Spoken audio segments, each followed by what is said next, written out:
بسم اللہ الرحمن الرحیم۔ نبی کریم صلی اللہ علیہ وسلم کی روایت کو ہم ترتیب سے بیان کر رہے تھے اور اس میں اللہ کے پاک پیغمبر کی وہ چیزیں ہم بیان کر رہے تھے، وہ 15 نشانیاں جو حضرت علی کرم اللہ وجہہ نے نبی کریم صلی اللہ علیہ وسلم سے بیان فرمائی، اور اللہ کے نبی کریم صلی اللہ علیہ وسلم نے فرمایا جب میری امت کے اندر یہ چیزیں پیدا ہونے لگ جائیں تو سمجھ جاؤ کہ اب اللہ کے عذاب ٹوٹ پڑے گے ان کے اوپر، پھر مختلف قسم کے عذاب آئیں گے، سمجھ سے بالا تر ہوگا۔ ان میں سے مال غنیمت کا ذکر کر دیا، زکوٰۃ کا ذکر کر دیا، امانت کا ذکر کر دیا، بیوی کی فرما برداری، ماں کی نافرمانی، باپ کی نافرمانی اور دوستوں سے فرما برداری، یہ سب چیزیں شامل ہیں۔ اب 8ویں چیز ہے جو نبی کریم صلی اللہ علیہ وسلم نے بیان فرمائی، ذرا اس کو توجہ سے سن لے۔ فرمایا مساجد میں آوازیں بلند ہونے لگے گی، یعنی کھلم کھلا اس میں شور و غل ہوگا، ہوگی اللہ کی گھر، ہوگی اللہ کی مسجد، لیکن اس میں آوازیں بلند ہونے لگے گی۔ اس کا کیا مطلب ہے؟ ایک روایت میں ہے کہ آپ صلی اللہ علیہ وسلم نے فرمایا ان قریب میری امت پر ایک ایسا زمانہ آنے والا ہے کہ جب لوگ مسجدوں میں بیٹھ کر دنیا کی باتیں کرنے لگیں گے۔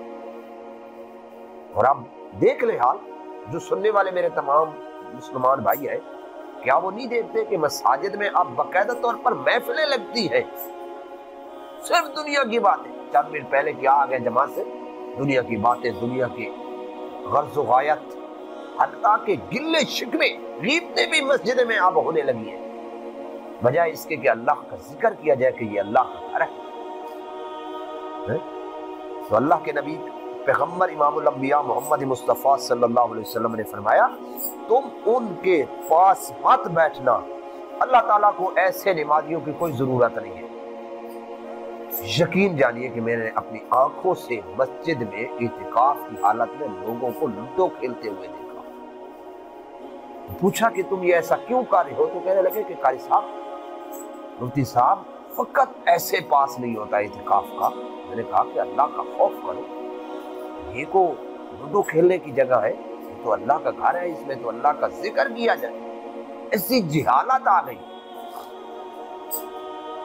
اور یہ چیزیں ہم اپنی آنکھوں سے دیکھ رہے ہیں، کوئی ایسے نہیں ہے، من گھڑت بات نہیں ہے، ہم اپنی آنکھوں سے دیکھ رہے ہیں کہ مساجد میں آپ ایسی چیزیں ہو گئی ہیں۔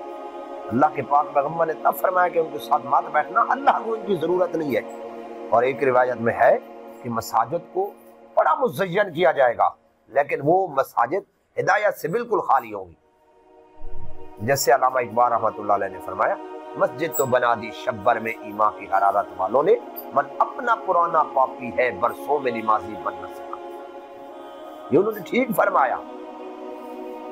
اب کہ مساجد تو بڑی بڑی بن گئی ہے، بڑی خوبصورت بنا دی گئی ہے، لیکن ان میں حال یہی ہے کہ موبائل بھی چل رہے ہیں، لوگ ویڈیو بھی اسی میں دیکھ رہے ہیں، حتیٰ کہ لوگ مسجدوں میں بیٹھ کر موبائل پر کرکٹ کا میچ بھی دیکھتے ہیں۔ یہ ہے ہمارا حال۔ اللہ رب العزت معاف فرمائے، جب ایسی چیزیں ہوگی تو اللہ کے عذاب تو پھر نازل ہوں گے۔ اے اللہ ہم سب کو ان چیزوں سے محفوظ فرما، آمین۔